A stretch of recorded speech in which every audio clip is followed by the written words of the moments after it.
Hello guys, welcome back to my YouTube channel. I am Prachi Tekriwal. So friends, today we are going to cover the remaining topics of the group dynamics. In last part we covered about the theories of the group and also we discussed about the stages of the formulation of the group. Today we will learn about the different topics and the different terms which are related to the groups. Okay, so let's start the topic. Okay so अभी तक हम लोग क्या पढ़ चुके हैं? हम लोग ग्रुप के फॉर्मुलेशन के बारे में पढ़ चुके हैं कि ग्रुप कैसे बनता है, क्या ऐसे जो चीजें हैं ग्रुप को डिफाइन करती हैं, उसकी थ्योरीज के बारे में हम लोग ने पढ़ा। अब हम लोग देखेंगे कि जो एक मैच्योर ग्रुप होता है, यानी एक ग्रुप जो कि फॉर्म हो चुका है, उसको उसकी कैरेक्टरिस्टिक्स क्या क्या होती हैं, उसके क्या क्या फीचर्स होते हैं। तो इसमें अगर हम लोग पहला जो फीचर देख रहे हैं, पहला फीचर क्या है? Role structure. यानी कि अगर एक मैच्योर ग्रुप है, एक ग्रुप है जो कि अच्छे तरीके से फॉर्म हो चुका है, तो उसमें क्या होता है कि उसमें जो मेंबर्स होते हैं उनका इंडिविजुअल रोल जो है वो डिफाइन होता है। जैसे कि अगर हम लोग एक फैमिली की बात करते हैं, तो फैमिली जब डेवलप हो जाती है, बन जाती है एक फैमिली, तो वहाँ पे हस्बैंड का रोल अलग होता है, मदर का रोल अलग होता है, जो वाइफ का रोल अलग होता है, जो बच्चे होते हैं उनके रोल्स अलग होते हैं। तो यहाँ पे क्या हो रहा है, यहाँ पे अलग अलग रोल्स जो है डिफाइन हो जाते हैं। इसी तरह से अगर कोई इवेंट आप करा रहे हो, एक ग्रुप का फॉर्मुलेशन हुआ है, तो आप देखोगे कि उसमें भी कोऑर्डिनेटर्स कौन कौन है, कौन कौन कल्चरल प्रोग्राम्स देखेगा, इसके साथ साथ कौन मैनेजमेंट प्रोग्राम्स देखेगा, और जो है गेस्ट का वेलकम कौन करेगा। तो जितने रोल्स है बेसिकली वो क्या होते हैं, वो पहले से वो जो है अगर ग्रुप फॉर्म हो जाता है तो वहाँ पे रोल स्ट्रक्चर सबका डिफाइन हो जाता है। फिर नेक्स्ट के अगर हम लोग बात करते हैं, तो नेक्स्ट आता है बिहेवियरल नॉर्म्स, यानी किसको कैसे बिहेव करना है, ये सारी चीजें भी क्या होती है, ये ग्रुप में डिसाइड होती है। जब ग्रुप बन जाता है तो वहाँ पे नॉर्मिंग, जो हम लोगों ने पढ़ा था ना कि जब स्टेजेस के बारे में हम लोग पढ़ रहे थे, तो उसमें एक नॉर्मिंग भी पार्ट था। तो नॉर्मिंग भी की जाती है, नॉर्म्स जो बनाए जाते हैं कि भाई अगर तुमको इस ग्रुप से जुड़े रहना है तो तुमको कौन कौन से रूल्स रेगुलेशंस जो है वो की फॉलो करेंगे। जैसे एक सिंपल टर्म की बात करते हैं, अगर आपके फ्रेंड हैं, ठीक है, तो आप क्या होता है कि अगर आपका कोई फ्रेंड सजेशन दे रहा है और सारे लोग एग्री कर रहे हैं, अगर आप उसके अगेंस्ट में जाओगे तो क्या होगा कि आपको कहीं ना कहीं आप ग्रुप से अलग हो जाओगे। तो ग्रुप का नॉर्म क्या कहता है, अगर एक इनफॉर्मल ग्रुप भी है तो उसमें ये कहता है कि अगर ज्यादातर लोग सपोर्ट में हैं तो कहीं ना कहीं आपको भी क्या करना होगा, आपको सपोर्ट करना होगा उस चीज का। इसी तरह से अगर हम लोग ऑर्गेनाइजेशन की बात करते हैं, अगर वहाँ की नॉर्म्स के हिसाब से वो भी एक ग्रुप है, अगर वहाँ के नॉर्म्स के हिसाब से भाई आपकी टाइमिंग 10 बजे की है, सबकी आने की टाइमिंग 10 बजे की है, तो आपको भी वहाँ पे एक नॉर्म फॉलो करना होगा, आपको वहाँ पे जाना होगा। इसके अलावा मीटिंग्स हैं, जो भी चीजें फिक्स की गई हैं, वो सारी चीजें आपको फॉलो करनी होंगी। तो ये सारे नॉर्म्स के हिसाब से आपको काम करना होगा। फिर आता है इनफॉर्मल लीडरशिप। यहाँ पे क्या होता है कि एक जब मेच्योर ग्रुप होता है, जब एक ग्रुप का फॉर्मुलेशन हो जाता है, तो वहाँ पे जो है लीडरशिप को, लीडर जो रहता है, ठीक है, वहाँ पे क्या होता है, ऑटोमेटिकली इमर्ज हो जाता है जब भी कोई एक ग्रुप होता है। जैसे ऑर्गेनाइजेशन की जब बात करते हैं तो आपको पता रहता है कि भाई आपका मैनेजर कौन है, लेकिन अगर कोई एक इवेंट हो रहा है या कुछ ऐसी चीजें हो रही हैं, तो ऑटोमेटिकली जो बंदा रहेगा कि जो सबको डायरेक्ट कर पाता है प्रॉपरली, तो वो क्या होगा, वो जो है लीडरशिप उसके हाथ में कहीं ना कहीं चली जाती है। और साथ ही साथ उसको ये भी ध्यान देना है कि सिर्फ काम नहीं करवाना है, उसको जो है बाकी टीम मेंबर्स हैं, ग्रुप मेंबर्स हैं, उन पे उनके इमोशंस और उनकी फीलिंग्स पे क्या करना है, उस पे भी ध्यान देना है। ठीक है, फिर आता है कोहेसिवनेस। कोहेसिवनेस एक इम्पॉर्टेंट टॉपिक है आपका, जो कि ग्रुप में अगर हम लोग बात करते हैं, कोहेसिवनेस का मतलब क्या होता है, एग्रीमेंट। जहाँ पे ग्रुप बनते हैं वहाँ पे एग्रीमेंट होना जरूरी होता है। जैसे कि हम लोग ने बात की ना कि अगर ग्रुप का एक बंदा कुछ कह रहा है तो ठीक है, बाकी लोग चाहे तो उसको हटा सकते हैं, लेकिन अगर ग्रुप के मैक्सिमम लोग सपोर्ट में हैं किसी चीज के या किसी चीज के अगेंस्ट में हैं, तो कहीं ना कहीं जो बाकी लोग होंगे उनको भी क्या करना होगा, उनको वहाँ पे एक एग्रीमेंट शो करना होगा, उसका साथ जो है वो देना होगा। और ग्रुप में उनकी बिलोंगिंगनेस होती है, तो उनको कहीं ना कहीं अगर वो ग्रुप से बिलोंग करते हैं तो उस चीज को क्या करेंगे, वो वो एक्सेप्ट करेंगे। ठीक है ना, उसके मेंबर्स उस चीज को क्या करेंगे, एक्सेप्ट करेंगे। ठीक है, अगर हम इस ग्रुप से बिलोंग करते हैं तो हमारा इससे एक एग्रीमेंट है, एक जो है हम लोग यहाँ पे, तो आपको हम लोग को क्या करना है, उस चीज को फॉलो करना है, उसकी सारी चीजों को हमें फॉलो करना है। ठीक है, तो ये आपके कैरेक्टरिस्टिक्स होते हैं मैच्योर ग्रुप के, जो एक प्रॉपर ग्रुप बन चुका होता है उसके। ठीक है, अब हम लोग ग्रुप नॉर्म्स की बात करते हैं। तो ग्रुप नॉर्म्स क्या होते हैं एक्चुअली में? Group norms are informal guidelines, ठीक है, ये आपके एक इनफॉर्मल गाइडलाइंस होते हैं, ठीक है। फिर behavior and code of conduct that provides some order and conformity to group activities and operations। तो ये क्या हो गए, एक आपकी इनफॉर्मल गाइडलाइंस है। अब इनफॉर्मल क्यों है? बिकॉज ये आपको पेपर में नहीं मिल रही है। आपको क्या है, पेपर में तो सिर्फ आपको ऑर्गेनाइजेशन में मिल सकता है ना। अगर आप फ्रेंड्स के साथ हो तो क्या फ्रेंड्स आपको पेपर में लिख के देंगे कि आपको ये एग्रीमेंट बना के देंगे कि भाई तुम अगर हमारे ग्रुप में रहोगे तुमको ये चीजें फॉलो करनी होगी। वो ऑटोमेटिकली गाइडलाइंस बन जाती है कि भाई तुम ग्रुप में हो तो अगर ऐसे ऐसे प्लान बन रहा है, ट्रिप बन रहा है, जैसे कि हम लोग किटीज ज्वाइन करते हैं या जो है हाउसेस होते हैं, तो वहाँ पे क्या होता है, वो भी एक इनफॉर्मल ही ग्रुप होता है, लेकिन वहाँ पे एक नॉर्म्स आपके बन चुके होते हैं कि आपको ये चीजें फॉलो करनी होती है, ठीक है।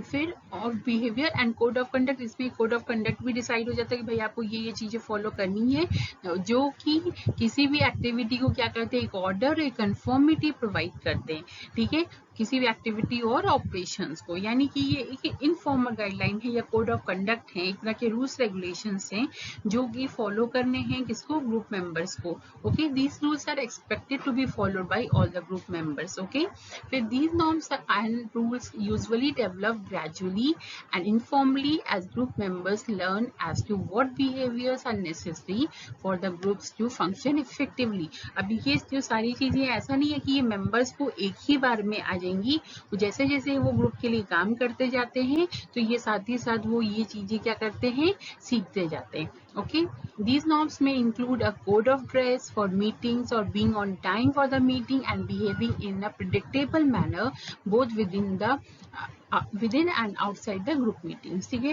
जैसे कि हम लोग एग्जांपल लेते हैं कि अगर ग्रुप में एक मीटिंग हो रही है तो भाई हम लोग पहले से वहाँ पे, हर जगह तो ये रहता नहीं ना कि आपको फॉर्मल ड्रेस पहन के ही आनी है, हर जगह रिटर्न में रहता नहीं, लेकिन एक क्या होता है, एक नॉर्म बन गया भाई, ठीक है, अगर हम लोग मीटिंग में जा रहे हैं, ठीक है, तो हम लोगों को बहुत तड़क भड़क वाले कपड़े नहीं पहनने हैं, हम लोगों को बेसिकली क्या करना है, एक जो है सोबर ड्रेस जो है वो कैरी करनी है, साथ ही साथ टाइम पर पहुंचना है, ये भी एक तरीके का नॉर्म बन जाता है। भाई अगर आपके फ्रेंड लोग ने क्या किया, एक डिसाइड किया कि 4 बजे आपको पहुंचना है, तो क्या आप करोगे, क्या आप बहुत लेट पहुंचोगे? नहीं, एक डिसाइड हो चुका है भाई, ये ग्रुप का एक नॉर्मल बिहेवियर है कि आपको, अगर बाकी लोग उस समय आ रहे हैं तो आप भी वही चीजें फॉलो करोगे, ठीक है। अगर मीटिंग हो रही है नॉर्मल किसी तरीके की, तो आप क्या करोगे, आप वहाँ पे टाइम पे पहुंचोगे, एक प्रॉपर ड्रेस में पहुंचोगे, तो ये जो सारी चीजें ऑटोमेटिकली अपने आप फॉर्म हो रही हैं, ये क्या होती हैं, ये ग्रुप की नॉर्म्स होते हैं। ओके,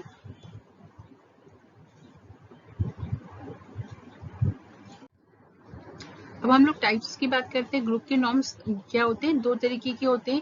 पहला आता है बिहेवियर नॉर्म्स। तो बिहेवियर नॉर्म्स आप समझ सकोगे, वो नॉर्म्स जो बिहेवियर से जुड़े होते हैं, यानी कि अगर आप एक ग्रुप के पार्ट हो तो आपको कैसे बिहेव करना है, ठीक है, आपको क्या करना है, आपको एक प्रोफेशनलिज्म दिखाना है, ठीक है, आपको एक बीइंग अ प्रोफेशनल, आपको प्रोफेशनल की तरह क्या करना है, बिहेव करना है, expected from all members, and this professionalism is predictable form of behaviour. और ये एक प्रिडिक्टेबल होती है भाई, ठीक है, जैसे कि आप ग्रुप में हो तो हम लोगों ने अभी बात की कि टाइम पर आओ, एक प्रॉपर तरीके से मीटिंग में आ रहे हो तो एक प्रॉपर जो है आपका ड्रेस कोड होना चाहिए। ये जो सारी चीजें हैं, ये एक तरीके का आपके किस में आ गया, बिहेवियर में आ गया, ठीक है। जो दूसरा नॉर्म्स होता है वो आपकी परफॉर्मेंस से जुड़ा हुआ होता है। Performance norms usually put an acceptable level of productivity, कि अगर आप एक ग्रुप में हो तो कम से कम आपको इतना काम तो करना ही पड़ेगा, ठीक है, with in reasonable tolerance, so that comparatively poor performers can also be accommodated and that they do not become burden on their peers। ठीक है, कि इससे क्या होगा कि देखिए हर ग्रुप में हर बंदा एक जैसा नहीं हो सकता ना, कोई किसी तरीके का होता है, कोई किसी तरीके का होता है, कोई अगर 10 यूनिट प्रोड्यूस कर रहा है तो कोई किसी की कैपेसिटी इतनी होती है कि वो 20 यूनिट प्रोड्यूस करे, ठीक है। तो अब आपको क्या करना है, आपको ग्रुप में तो हर किसी को रिटेन करके रखना है। जैसे हम लोग क्लास में होता है तो क्लास में तो कमजोर बच्चे भी होते हैं और तेज बच्चे भी होते हैं, लेकिन सबको जो है रिटेन करके रखना होता है ना। इसलिए तरह से कॉम्पिटिटिव एग्जाम्स होते हैं तो वहाँ पे क्या होता है, वहाँ पे एवरेज बच्चों को भी और जो आपके हाई क्लास जो बच्चे हैं, मतलब काफी जीनियस बच्चे होते हैं, उन सबको भी क्या करना है, उन सबको भी वहाँ पे जो है उनको रिटेन करना है। तो इसीलिए हमेशा एवरेज मार्किंग रखी जाती है ना। पासिंग मार्क्स क्यों रखे जाते हैं कि ठीक है, जो कम बच्चे हैं, जो मार्क्स ज्यादा नहीं ला पा रहे, वो भी वहाँ पे टिक सके।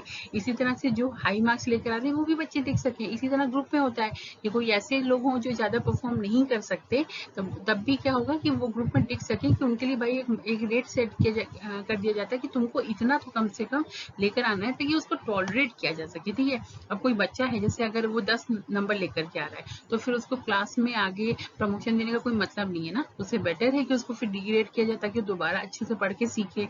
तो इसीलिए ये जो ग्रुप नॉर्म्स तय किए जाते हैं कि आपको इतना परफॉर्मेंस तो आपको देना ही देना पड़ेगा। ठीक है, तो फिर रीजंस बात करते हैं। अगर जो है नॉर्म्स के रीजंस, मतलब क्यों उनको इन्फोर्समेंट उनका किया जाता है, इसमें सबसे बड़ी बात क्या होती है कि maximise chances of task success. इसकी वजह से जो टास्क का सक्सेस के चांसेस हैं वो क्या होते हैं, बढ़ जाते हैं। And minimise the chances of failure, task failure. Okay, और फेलियर के चांसेस कम हो जाते हैं। भाई अगर आपने डिसाइड कर दिया कि इतनी कम जो प्रोडक्टिविटी कम से कम लोग देंगे, इस तरह से बिहेव करेंगे, तो कहीं ना कहीं आप क्या कर रहे हो, आपने कैलकुलेशन कर लिया, आपने प्लानिंग कर लिया उस हिसाब से, तो फिर आप उस हिसाब से कंटिन्यू कर सकते हो।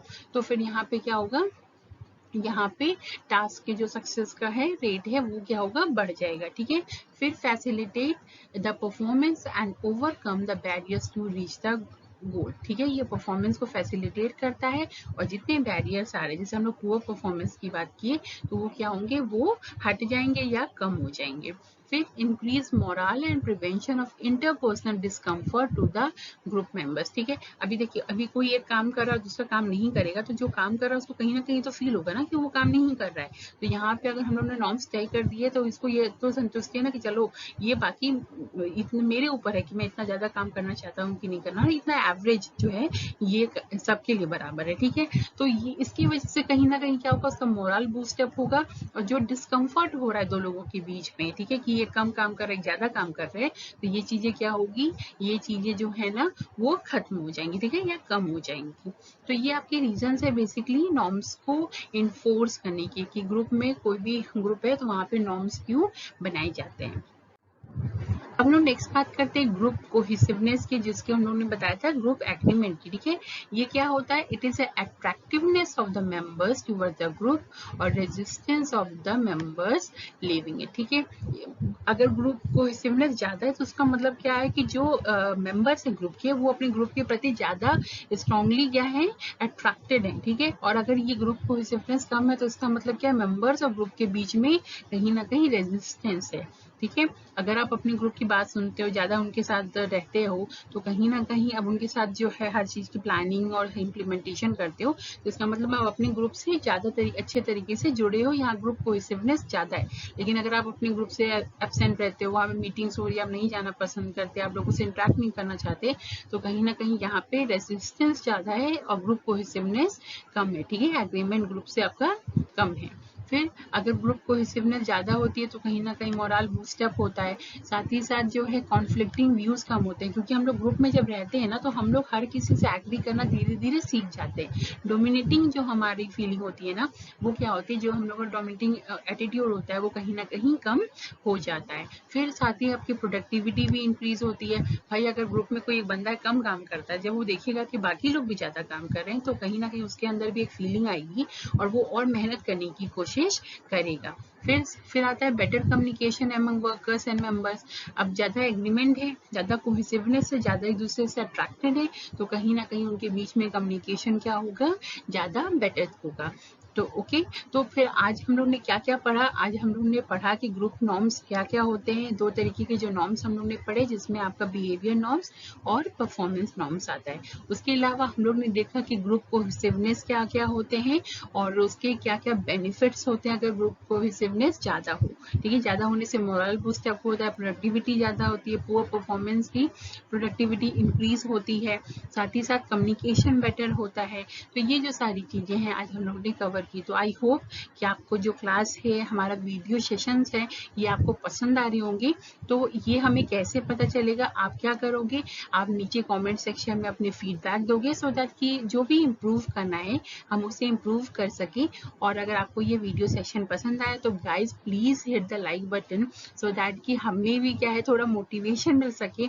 ओके, मोटिवेशन वो जो हम लोग नेक्स्ट यूनिट में पढ़ने वाले हैं। तो आप तो मिलते हैं नेक्स्ट क्लास में। मोटिवेशन जो है उसको पढ़ने के लिए, लेकिन उससे पहले हमें भी थोड़ा मोटिवेशन चाहिए। तो आप क्या करोगे, वीडियो को लाइक करोगे, शेयर करोगे और सब्सक्राइब करोगे। तो गाइज तब तक के लिए thank you, bye bye, take care, stay home, stay safe.